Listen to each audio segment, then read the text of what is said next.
Hello dear viewers, Assalamu alaikum. This is me Farmanullah Khan and you are watching my YouTube channel Nursing with Farman.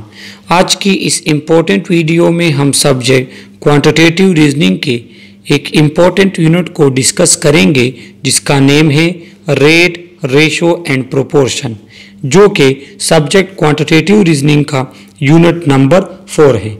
और आज हम explain करेंगे इस unit के second और remaining part को। इस यूनिट के फर्स्ट पार्ट का वीडियो लेक्चर ऑलरेडी हमारे यूट्यूब चैनल पे मौजूद है, जिसके वीडियो का लिंक इस वीडियो के डिस्क्रिप्शन में दिया है, तो वहीं से जाकर आप इस यूनिट के फर्स्ट पार्ट को देख सकते हैं। आज हम एक्सप्लेन करेंगे इस यूनिट के सेकंड और रिमेनिंग पार्ट को। इसी के साथ इस पार्ट के जो इम्पोर्टेंट पॉइंट्स हैं जो एग्जाम में आ सकते हैं, तो हम उन पॉइंट्स को मेंशन करेंगे ताकि आने वाले एग्जाम्स में आपके लिए आसानी हो। जिस तरह इस यूनिट के नाम से भी जाहिर है कि इस यूनिट के में 3 मेन पार्ट्स हैं, रेट, रेशो एंड प्रोपोर्शन। तो रेट और रेशो को हमने एक्सप्लेन किया है इस यूनिट के first part of video lecture में।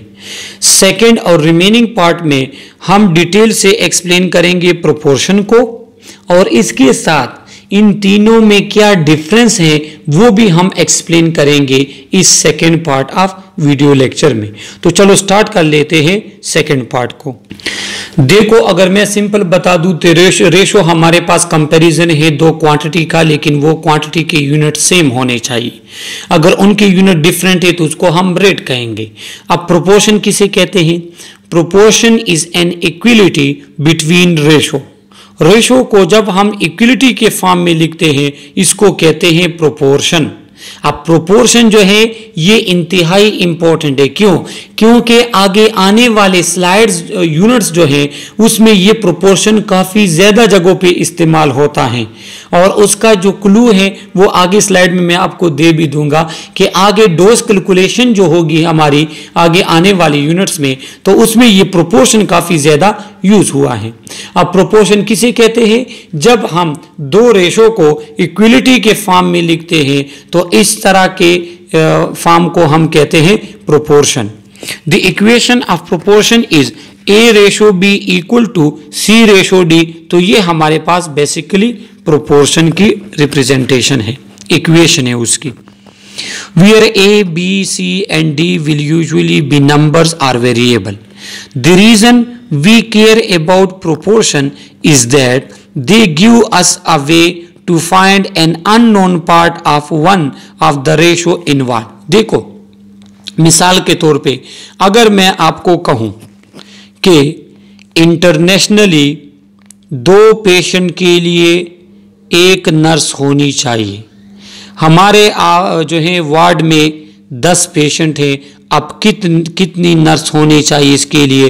तो ये क्या है, यहाँ पे फिर आपके पास प्रोपोर्शन काम आता है कि अगर 2 नर्स पेशेंट के लिए हमारे पास एक नर्स चाहिए, अब 10 पेशेंट है उसके लिए कितनी नर्स चाहिए? x में लिख दूंगा, तो फिर इसकी मैं क्रॉस मल्टीप्लिकेशन कर लूंगा, फिर मेरे पास x के साथ 2 आ जाएगा, इधर हमारे पास 10 आ जाएगा।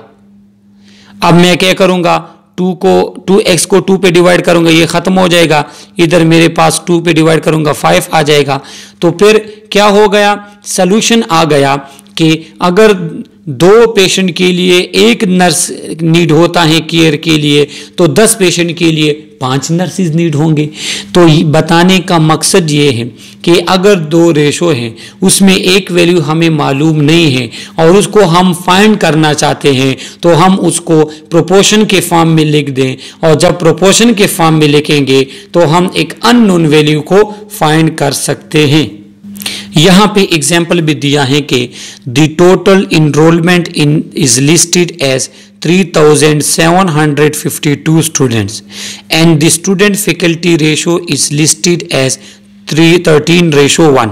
You want to know how many faculty there are at WOU website, how might you find. देखो, अगर आपको कहा जाए कि 13 स्टूडेंट्स के लिए एक टीचर होना चाहिए, टोटल स्टूडेंट्स हमारे पास 3752 स्टूडेंट्स आए। अब इसके लिए कितने टीचर रिक्वायर होंगे?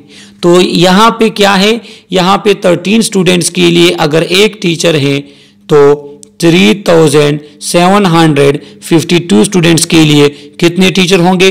तो यहाँ पे हम x लिख लेंगे। तो ये जो कंडीशन है या ये जो फॉर्म है इसको हम क्या कहते हैं? इसको हम कहते हैं प्रोपोर्शन। अब ये x जो अननोन है इसको हम प्रोपोर्शन की मदद से ही फाइंड कर सकते हैं। फिर इसके लिए क्या करना होगा? इसके लिए पे 13x के साथ मल्टीप्लाई हो जाएगा और 3752 के साथ मल्टीप्लाई हो जाएगा। इसको हम क्रॉस मल्टीप्लिकेशन कहते हैं। तो जब इसको अगर यहीं पे हम सोल्यूशन लिखे तो 13 के साथ x आ जाएगा, सही है। और इधर हमारे पास क्या है कि 13 के साथ x आ गया और 3752 के साथ 1 आ गया। अगर 1 को मल्टीप्लाई करो ना करो सेम बात है।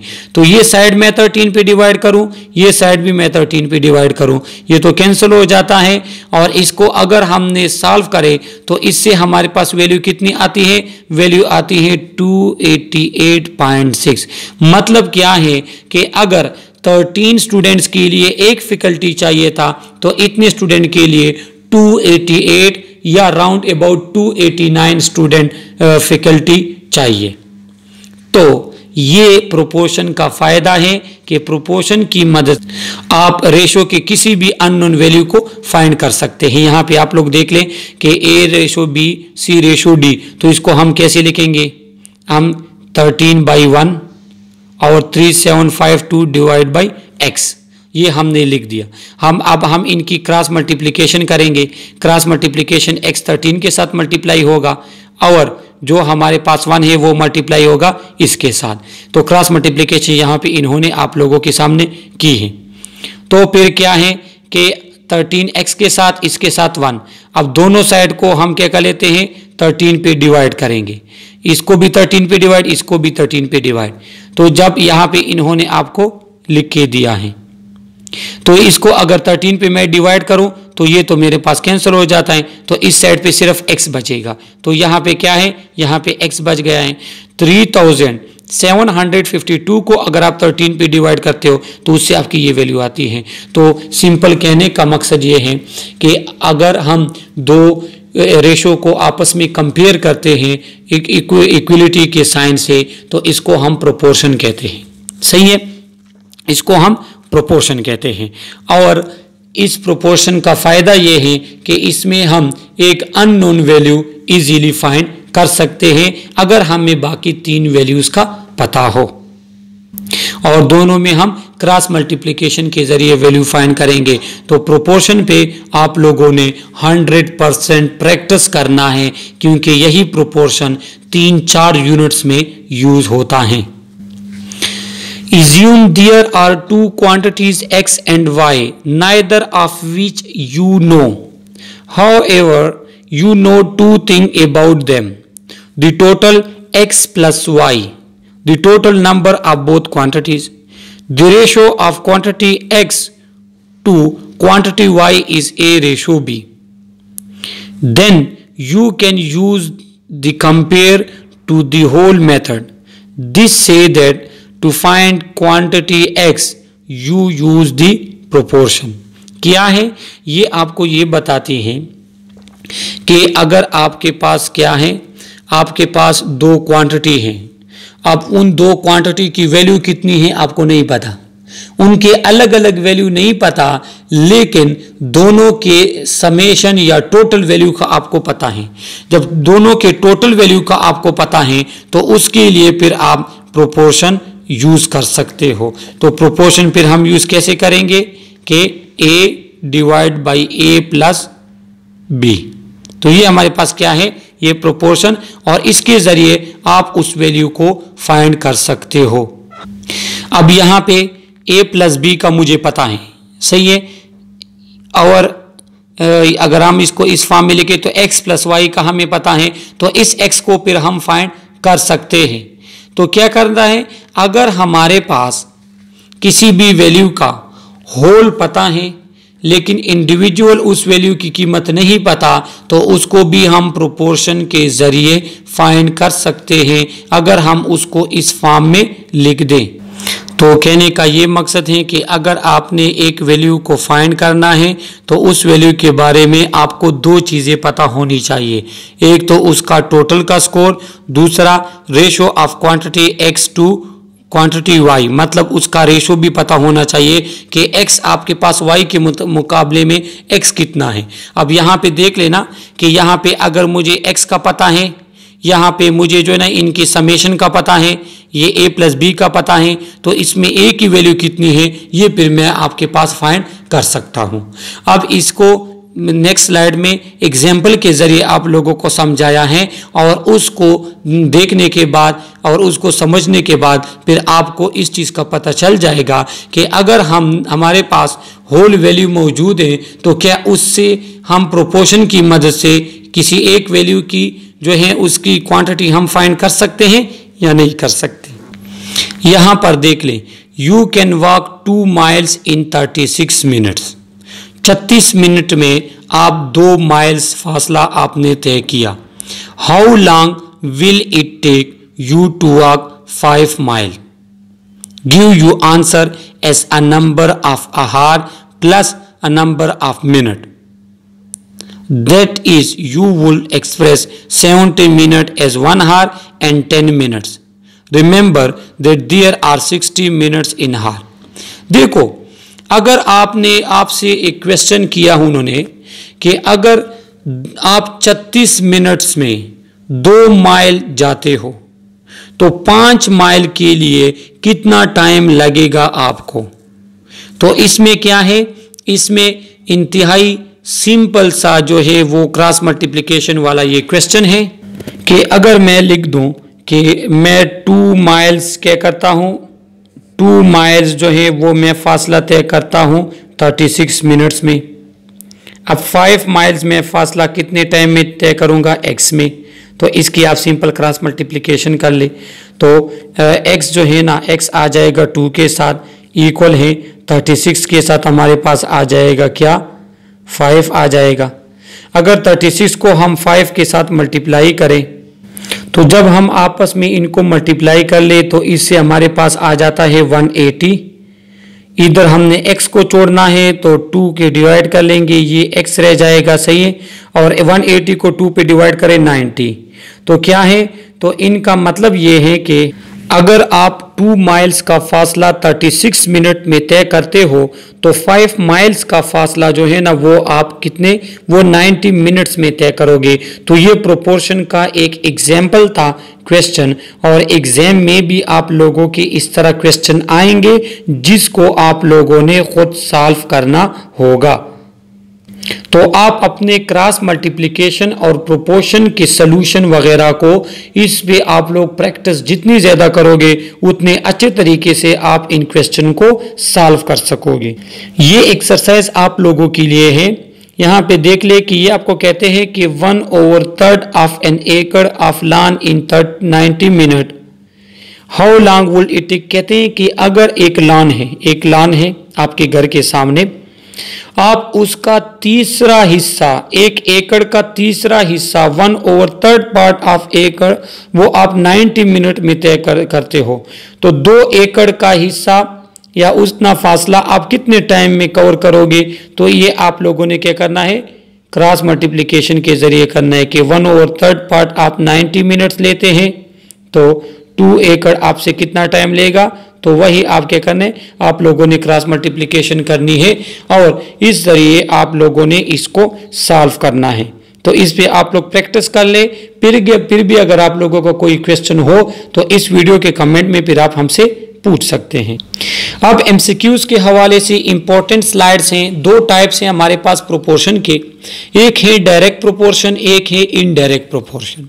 डायरेक्ट प्रोपोर्शन जब 2 वैल्यू में एक वैल्यू को हम चेंज करते हैं दूसरी ऑटोमेटिकली उसके साथ चेंज होती है तो उसको हम कहते हैं डायरेक्ट प्रोपोर्शन। मिसाल के तौर पे आप जितनी बड़ी गाड़ी लोगे उतने ज्यादा पैसे आपके आएंगे, जितना न्यू मॉडल का आईफोन आप लोगे उतने ज्यादा पैसे आपने देने हैं। अब model of mobile directly proportion to payment. तो इस तरह के वैल्यूज को जो प्रोपोर्शन में लिखते हैं तो उसको हम डायरेक्ट प्रोपोर्शन कहते हैं। अब यहाँ पे क्या है कि direct proportion is a type of proportionality relationship. For direct proportion as one value increase so does the other value and conversely as one value decrease so does the other value. तो direct proportion क्या है कि अगर एक value increase होती है तो उसके प्रोपोर्शन में जो दूसरी वैल्यू है वो भी इंक्रीज होगी। मिसाल के तौर पे अगर मैं आपको बता दूं कि आप जो है क्या करते हैं, जितनी आपकी एज बढ़ती है उतना आपका एक्सपीरियंस बढ़ता है, तो आपकी एज भी इंक्रीज हो रही है, आपका एक्सपीरियंस भी इंक्रीज हो रहा है, तो इसको हम डायरेक्ट रिलेशन कहते हैं। लेकिन अगर मैं कहूं कि जितनी आपकी एज बढ़ती है उतनी आपकी एनर्जी कम होती है, तो ये फिर इनवर्स है, ये डायरेक्ट रिलेशन नहीं है, प्रोपोर्शन नहीं है। सही है। तो डायरेक्ट प्रोपोर्शन अगर एक चीज बढ़ रही है दूसरी बढ़ेगी, एक चीज कम हो रही है दूसरी भी कम होगी। अगर मैं आपको कहूं कि जितना छोटा मोबाइल आप लोगे उतने कम पैसे आपके आएंगे, तो इसको भी हम डायरेक्ट प्रोपोर्शन कहते हैं। क्यों? क्योंकि जब मोबाइल साइज उसका मॉडल कम होता जा रहा है तो उसी हिसाब से उसकी पेमेंट भी कम होती जाती है। तो इस तरह के प्रोपोर्शन को हम कहते हैं डायरेक्ट प्रोपोर्शन। सही है। The simple direct represent the, ये हमारे पास डायरेक्ट प्रोपोर्शन का साइन है और इसको हम y प्रोपोर्शन टू x इस तरह के फॉर्म में लिखते हैं। Direct proportion is useful in numerous real life situation such as exchange rate, conversion between units and fuel prices वगैरह। तो जिस तरह मैंने आपको बता दिया क्या है कि जितना ज्यादा पेट्रोल आपने गाड़ी में डालना है उतने ज्यादा पैसे आपने पेट्रोल वाले को देने हैं। अब ये दोनों आपस में डायरेक्ट प्रोपोर्शन है। यहां पे इसकी मजीद एक्सप्लेनेशन है कि direct proportion is a type of proportionality relationship. As one value increase और decrease so does the other value also increase और decrease. To calculate an unknown value that is directly proportional to another, we use a multiplier known as the constant of proportionality।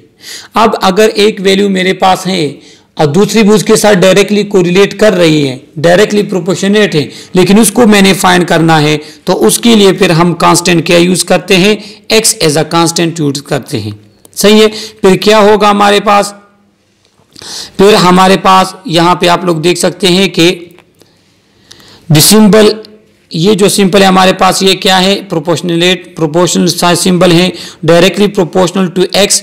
We can write this relationship as y directly proportional to x, y divide by x। अब देखो अगर मैं कहूं कि y proportion to x तो मैं इसको इस तरीके से भी लिख सकता हूं, y divide by x is equal to k। क्यों?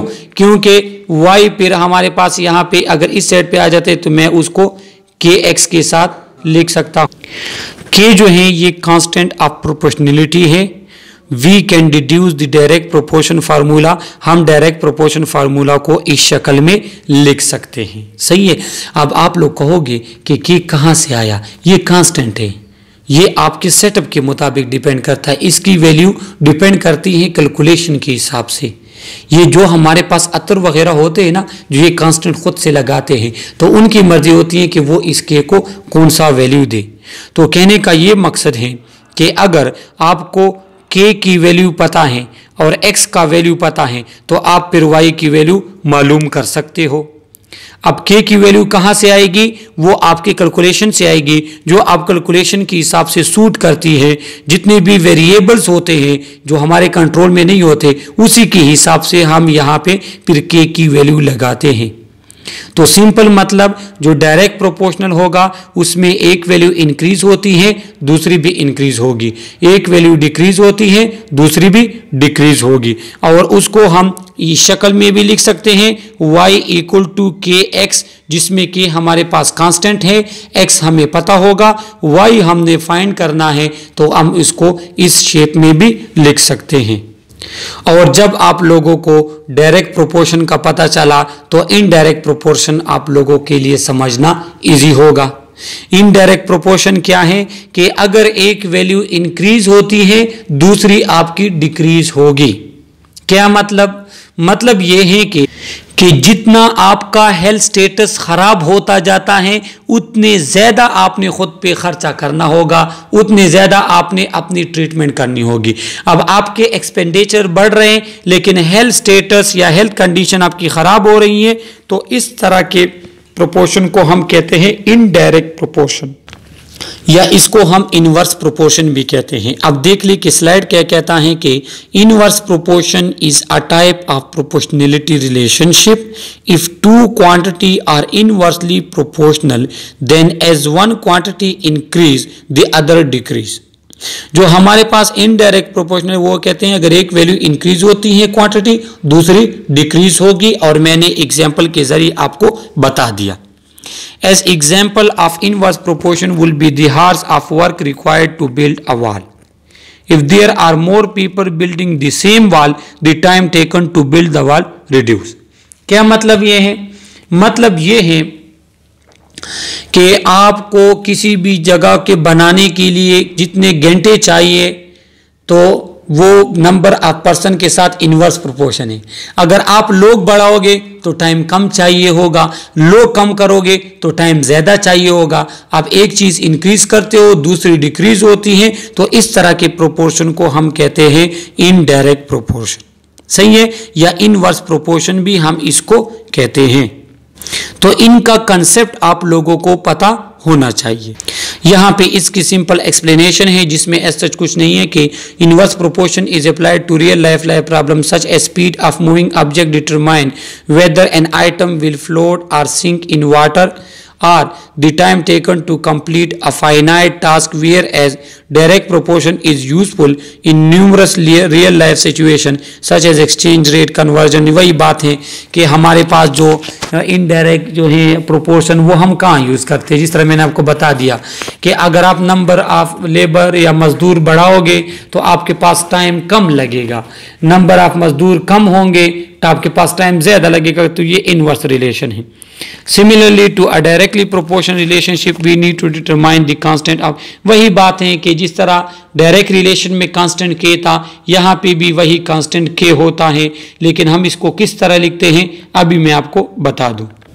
जो डायरेक्ट प्रोपोर्शन का हमारे पास था उसमें y is equal to kx आता था, तो ये हमारे पास डायरेक्ट प्रोपोर्शन का इक्वेशन है। लेकिन इनडायरेक्ट प्रोपोर्शन का इक्वेशन देखो चेंज है, ये y is equal to k by x आता है और ये k क्या है, ये k हमारे पास कांस्टेंट है। अब इस इक्वेशन का क्या फ़ायदा है? इसका ये फ़ायदा है कि अगर मुझे एक वैल्यू का पता है x, मिसाल के तौर पे पेट्रोल के वैल्यू का पता है, सही है, उसके बाद ये कांस्टेंट मुझे पता है, तो मैं कितना फासला ये तय करेगा इस पेट्रोल पे, तो वो फिर मैं आपको फाइंड कर सकता हूँ। क्यों? जितना ज़्यादा फासला तय करते हो उतना पेट्रोल आपका कम रह जाता है। तो ये आपस में इनवर्स रिलेशन है, ये दो स्टेटमेंट। तो इसमें इसको हम इस शक्ल में लिखते हैं, जबकि हमारे पास जो डायरेक्ट प्रोपोर्शन था उसको हम y is equal to kx के फॉर्म में लिखते थे। तो ये दोनों में जो डिफरेंस हैं ये आप लोगों को एमसीक्यूज के लिए पता होना चाहिए। इस तरह ये इक्वेशन देंगे और कहेंगे कि ये डायरेक्ट प्रोपोर्शन का इक्वेशन है या इनडायरेक्ट प्रोपोर्शन का इक्वेशन है। और ये लास्ट स्लाइड है हमारे पास कंपैरिजन टेबल। अगर हम देख लें फ्रैक्शन को तो पार्ट ऑफ अ होल, जिस तरह हम किसी चीज़ को बटा के फॉर्म में लिखते हैं 1/3, तो 3 में से कितने पार्ट्स, तो इसको हम क्या कहते हैं, इसको हम फ्रैक्शन कहते हैं। जबकि रेशो में हम दो वैल्यू को या दो क्वांटिटी को जो सेम काइंड के होते हैं उनको कंपेयर करते हैं। रेट में हम दो वैल्यू को कंपेयर करेंगे लेकिन वो क्वांटिटी डिफरेंट काइंड्स के होंगे। और प्रोपोर्शन में दो रेशो को कंपेयर किया जाता है, इक्वलिटी के फॉर्म में लिखा जाता है। हम इसको इस फॉर्म में लिखते हैं, ये रेशो का फॉर्म है। प्रोपोर्शन को हम इस फॉर्म में लिखते हैं, ऑलरेडी एक्सप्लेन हम कर चुके हैं। और रेट को हम इस तरीके से लिखते हैं जिस तरह इन्होंने दिया है।